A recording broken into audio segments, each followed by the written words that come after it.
pessoal, vamos aqui a mais um vídeo do nosso especial de 300k. Pois é, fizemos uma leve pausa por conta do bônus que eu dei no resumão do Fate Zero, né? Onde eu estendi para um resumão de todos os Fates da tal linha principal. Foi uma das melhores séries que eu já fiz e se você ainda não assistiu, vou deixar aí nos cards a playlist completa para vocês, meu querido. Mas agora, já que iremos dar continuidade ao nosso especial, quem será o mais novo aniversariante da nossa lista?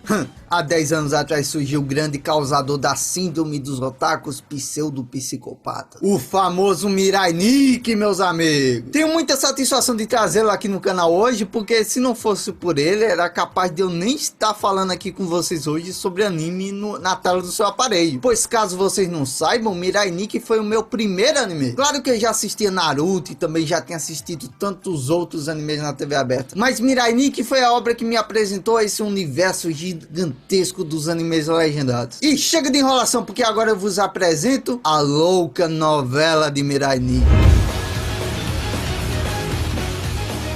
Primeira coisa que eu não posso deixar de falar é sobre a abertura. Meus amigos, não vou negar, assistir a abertura de Mirai Nikki depois de tantos anos bateu uma nostalgia do caralho. Aquele olhinho abrindo no começo da abertura, a partir da música falando o nome dos deuses do Olimpo em latim, que caso vocês não saibam, os 12 portadores de diário de Mirai Nikki são referência aos 12 deuses do Olimpo. Por exemplo, a Yuno faz referência à deusa Hera, que faz total sentido, já que ela era a esposa ciumenta dos Zeus. E quem faz referência ao Zeus, Mateus, é o protagonista. Depois de uma humilhação dessas, decreta o fim da humanidade. Bem, Mirai Nikki se inicia com duas cenas bastante bizarras. A primeira mostrando uma garota tentando reanimar o corpo de um garoto morto, e a segunda vemos a mesma garota sentada no chão de um quarto escuro ali, e logo em seguida ela é brutalmente capotada por uma figura misteriosa usando um machado. Começou muito dos animes daquele jeito, hein, Matheus? Ah, menino bom, eu estava na minha adolescência. Eu que era zoado por todo mundo por só ficar em casa assistindo desenho de criança, de repente descubro que existe um universo gigantesco de desenhos com sangue e bagaceira. Você acha que eu fiquei como?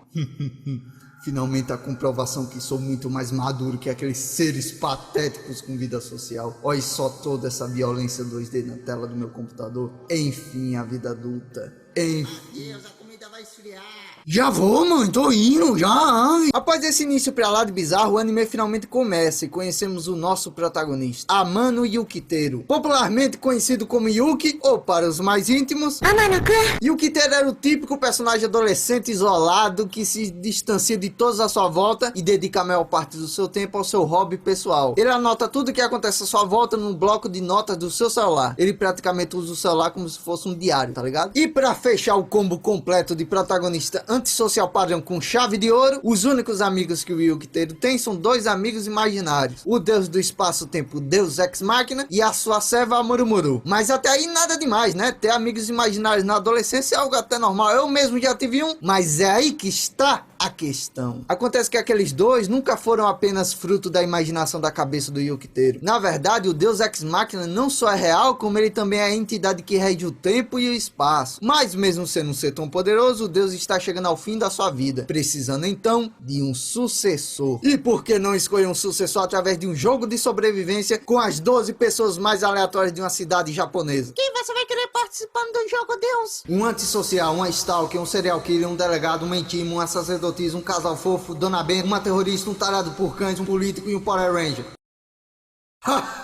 Subarashi, não é mesmo? E é com essa escalação de reality show que começamos o jogo de sobrevivência de Mirai Nikki. E como todo bom jogo de sobrevivência, ele precisa ter um diferencial, não é mesmo? E o diferencial desse será que todos os seus participantes terão consigo o poder de prever o futuro. E esse poder é acessado através do Mirai Nikki, o diário com poder de prever o futuro. O diário de cada portador prevê o futuro de uma forma diferente, refletindo as características e a personalidade daquele determinado portador. Por exemplo, o diário do protagonista prevê apenas os acontecimentos futuros que irão rolar à sua volta, porque ele já tinha essa parada de registrar as paradas num bloco de notas. Porém, o nosso menino Yukiteru é o famoso personagem cagão. E como um frouxo desse vai ficar vivo até o fim do jogo, sendo que já no primeiro episódio o seu inimigo inicial é logo a porra do serial killer. Ah, meus amigos, é aí que entra ela, o maior ícone quando o assunto é mina maluca na comunidade otaku, Gasai Yuno. Ela dispensa apresentações para qualquer apreciador apreciador dos animes, pois estamos de frente para um ícone da comunidade otaku. Mesmo nunca tendo assistido o Mirai Nikki, você provavelmente já deve ter cruzado com algum meme ou fanart de um personagem fazendo a famosa pose da yandere da Yuno. E pra você que não sabe o que é yandere, em suma é um tipo de personagem que tem como principal característica a obsessão, paixão, tesão absoluta por outra pessoa. E o motivo do libido da Yuno é ninguém menos que o nosso menino Yukiteru. Como eu já disse, ela é uma stalker maluca por ele, e por isso o seu diário do futuro prevê tudo que o protagonista irá fazer a cada 10 minutos. Então, tipo, isso pode ir desde ajudar o protagonista numa situação de perigo até mesmo uma situação de extrema necessidade. Droga, tá sem papel higiênico.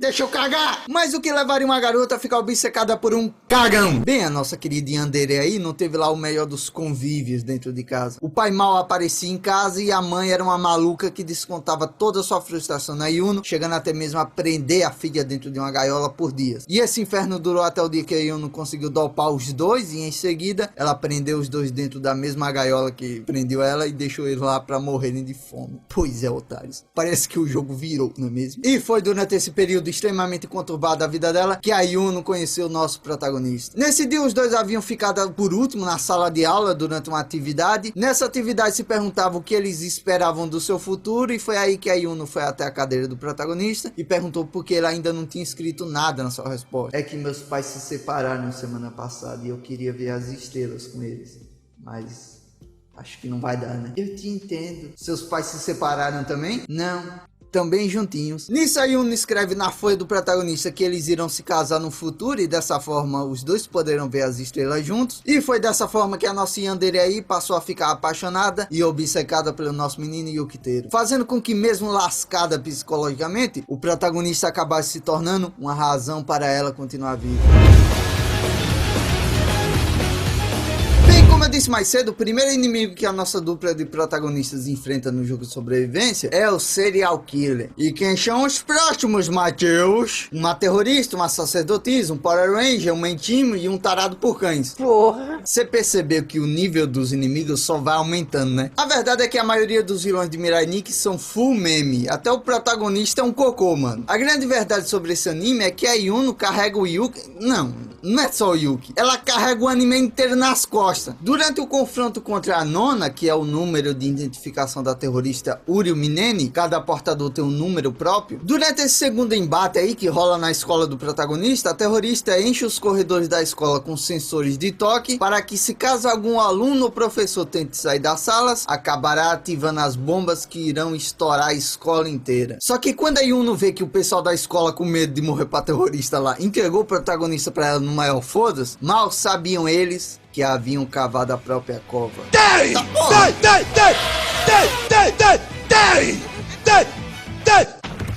Yuno, essa é minha mãe!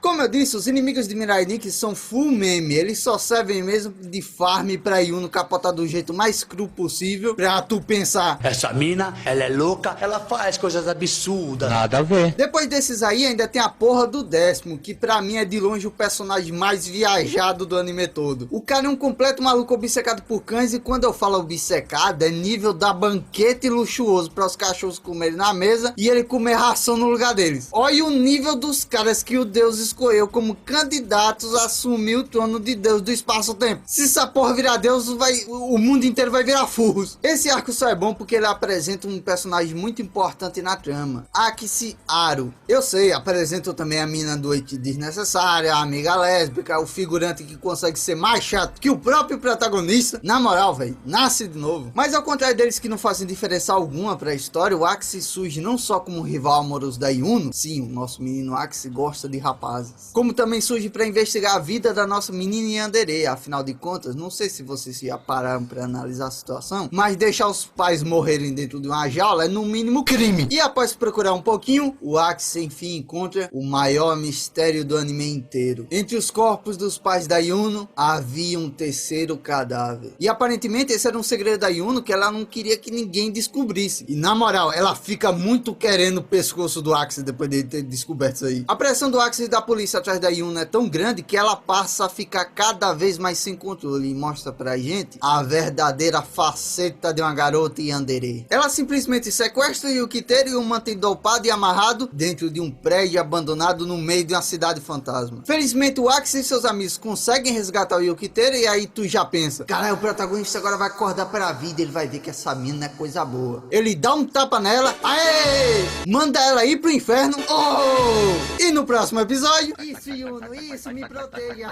Se quiser pode comer até meu cu. Sim, o protagonista não tem jeito, ele continua sendo esse inútil por muito mais tempo. Na verdade, ele só vai mudar um pouquinho agora, na reta final. Após a Yuno ter diminuído pra caralho a lista de portadores, o suposto grande boss do anime decide finalmente dar as caras. O 11º portador do Mirai Nikki surge e aparentemente se mostra ser alguém muito influente na cidade de Sakurami, pois através das decisões dele, os pais do protagonista acabam morrendo. Com a morte dos pais do protagonista, o Yukiteru, que já não era o melhor no quesito de psicológico forte, acaba ficando desesperado e decide que irá vencer o jogo para se tornar Deus, pois dessa forma ele poderá reviver todo mundo. E no momento que os capangas do 11º matam seu pai na sua frente e avançam para cima dele, o Yukiteru finalmente vira homem, meus amigos. Bota a trilha sonora foda aí que agora eu vou ligar protagonismo. Legend never die.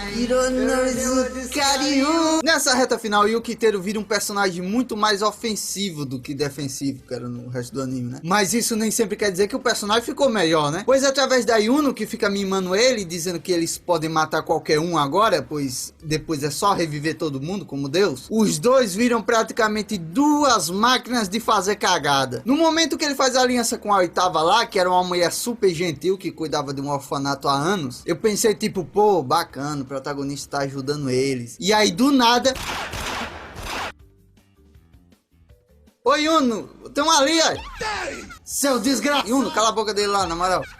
E se tem alguém que tá muito feliz com tudo isso, é a Yuno. Pois agora ela tem total permissão do Yuki pra matar qualquer um que cruzar o seu caminho. Até civis inocentes, mano. E quando a nossa menina Yuno já estava uns episódios aí sossegada, chega o Axie com as novidades.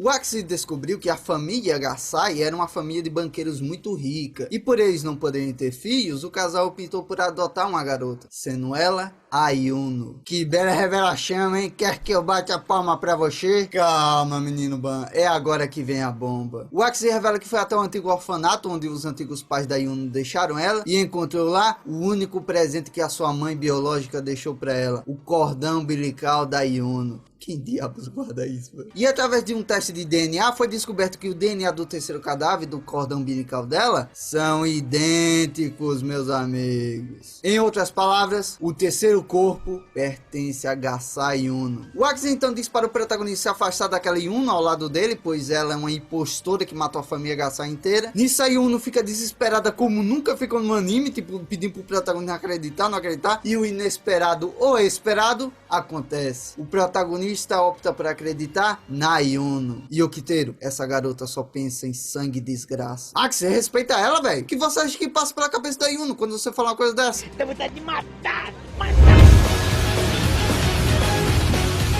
Como disse mais cedo, o 11º é alguém muito influente na cidade de Sakurami. Afinal, ele é John Bax, o prefeito da cidade. Inclusive, durante um diálogo da Nona com Deus Ex Machina, ele revela que foi o John quem criou o sistema dos diários do futuro. A única coisa que o Deus fez foi usar seu poder para concretizar a ideia dele. E por ter criado o sistema dos diários, o cara foi lá na malícia e fez seu diário ser um que recebe a previsão do diário dos outros. Sim, o cara é um trapaceiro do caralho. Trapaceiro não, mais que isso. O cara é um cagão do caralho, meus amigos. Após descobrir que a Yuno, que está com o protagonista, é um impostor, o 11º decidiu ir até o prédio abandonado do Banco Gasai. Como falado mais cedo, a família Gasai era a dona de um banco, e como o banco deles faliu após a morte dos proprietários, o prefeito decidiu catar o banco para ele e simplesmente se trancou dentro do cofre blindado. Até mesmo com a Nona se sacrificando para explodir o portão com a bomba, acaba não fazendo um único arranhão no cofre. E como os únicos que podiam abrir o portão do banco eram os 3 membros da família Gasai, o prefeito fica lá sentadinho de boa, tomando um vinhozinho e tirando onda com os protagonistas. Porém, do nada,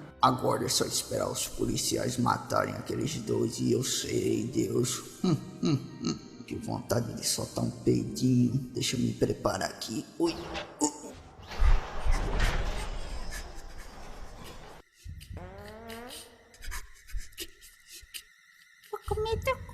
Sim, a Yuno adentra o cofre onde o prefeito estava e capota ele. Matheus, eu não tô entendendo mais nada. Nessa parte do anime eu também não tava entendendo mais nada. Primeiro o Axie chega falando que a Yuno matou uma terceira pessoa na casa dela. Depois ele chega falando que o teste de DNA comprovou que o terceiro corpo era da Yuno, acusando a que a gente viu no anime todo como uma impostora. E depois a tal farsante consegue abrir o cofre que apenas os verdadeiros membros da família Gasai podiam adentrar. Afinal, qual é a grande verdade dessa porra? É isso que o Axie começa a se questionar enquanto está morrendo. Enquanto está o quê? É que o Axie, em uma última tentativa de convencer o Yukiteru de que a Yuno não é flor que se cheire, acaba protagonizando uma das cenas mais icônicas de Mirai Nikki. Após a Yuno ter feito a cabeça do protagonista para ele acreditar que todos à sua volta estavam tentando enganar ele, o Yukiteru sai atirando em todo mundo que encontra pela frente. Porém, quando ele chega no Axie, a arma fica sem balas. Droga, a bala não quer sair. Você já acertou meu peito desde o dia que eu te vi pela primeira vez.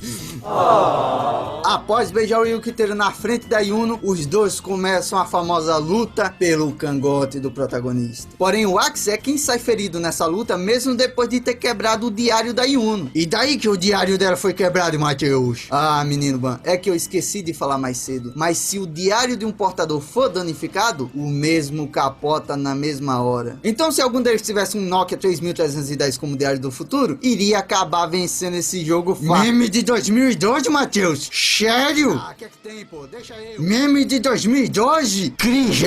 Isso é cringe. Acontece que a Yuno, na verdade, tinha 2 diários do futuro. E é nesse momento que o Axie descobre tudo. Após fazer bilhões de cálculos e teorias na sua cabeça, ele enfim tira uma resposta do cu. Ele caminha em direção ao Yukiteru mesmo com a garganta ferida e estende o celular para que o protagonista leia a sua mensagem. Mas acontece que o Yukiteru não sabe se fica mais em choque com o que estava escrito ou pela Yuno fazendo a cabeça do Axie voar. Depois de serem os últimos sobreviventes do jogo de sobrevivência, o Yukiteru decide seguir com as suas prioridades. Então, Yuno, bora? Bora o quê?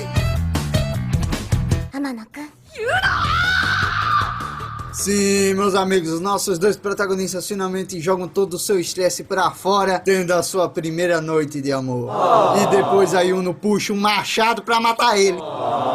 Que porra é essa? Ela não tava mó feliz há uns minutinhos atrás? Pois é, menino Ban, após os nossos protagonistas terem o seu primeiro vapo-vapo, o Yukiteru contou pra ela sobre a estranha mensagem que o Axie mostrou pra ele antes de morrer. Ele falou que essa é a sua segunda vez jogando esse jogo e que você veio de outro mundo após usar seus poderes quando virou deusa. O cara maluco, né?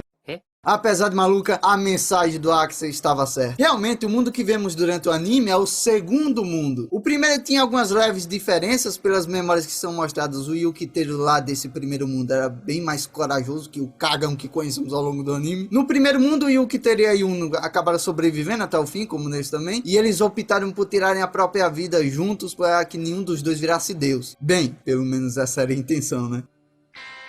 Pegadinha hardcore, meu irmão. Deixa o like aí pela trollagem, porque agora eu tenho que comprar um caixão pro meu namorado. Acontece que a Yuno fingiu que engoliu o remédio só para o protagonista morrer e ela virar a deusa. E apesar da intenção dela com essa mentira ser boa, de tipo virar uma deusa para reviver o protagonista depois, né? Agora descobrimos que deuses não podem reviver os mortos. E inclusive essa foi aquela primeira cena que tínhamos visto no começo do vídeo. Lembra da garota lá tentando acordar o corpo do garoto morto? Então, agora nós sabemos quem eram aqueles dois. E se você já juntou os pontos, já deve ter percebido que a única ligação que o protagonista tem com a Yuno do seu mundo é que ela é quem escreve que os dois irão ver as estrelas juntos quando se casarem no futuro. Aquele é o único contato que a Yuno do segundo mundo tem com Yuki. A partir dali, a Yuno do primeiro mundo viaja para o segundo mundo com os poderes de Deus. E lembra lá da segunda cena que abre o anime? Então, era a Yuno do primeiro mundo, aquela figura misteriosa com um machado que surge e mata a garota no começo do anime. E o fim dessa novela toda vai acabar com os dois indo pro terceiro mundo, com o protagonista impedindo a Yuno de matar a sua terceira versão. E eu sei que você é zoado por falar isso, mas mesmo após ter reassistido Mirai Nikki, eu continuo não achando ele um anime tão ruim assim, sabe? Claro que hoje eu não gosto pelos mesmos motivos que eu gostei lá da primeira vez que eu assisti, tipo as cenas de psicopata que o menino Matheus adolescente adorava. A meia lua, um lado claro e um escuro, assim como eu. Meu Deus, eu sou tão isso, eu preciso postar isso em todas as minhas redes sociais pra comprovar a minha psicopatia. Tirando alguns traumas de uns personagens que sempre me deram mal-estar quando eu assistia, é uma história de romance bem maluca e divertida de assistir, sabe? E pra quem não sabe, no final de Mirai Nikki, após a Yuno se matar, o Yukiteru vira o deus do segundo mundo. E ele passa cerca de 10 mil anos flutuando no completo vazio do segundo mundo, pois para ele não existe sentido em criar um mundo sem a Yuno. Good ending!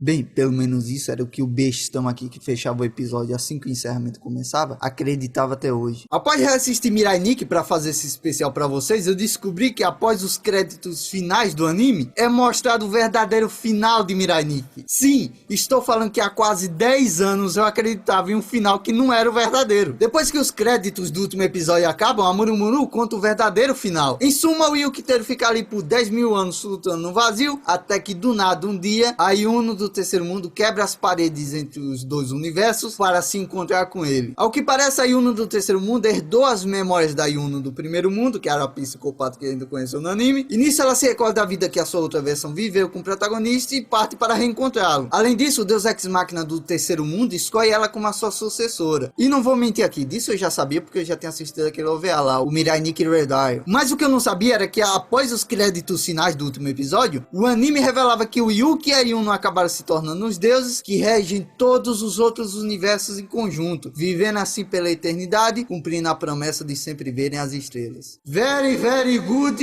ending!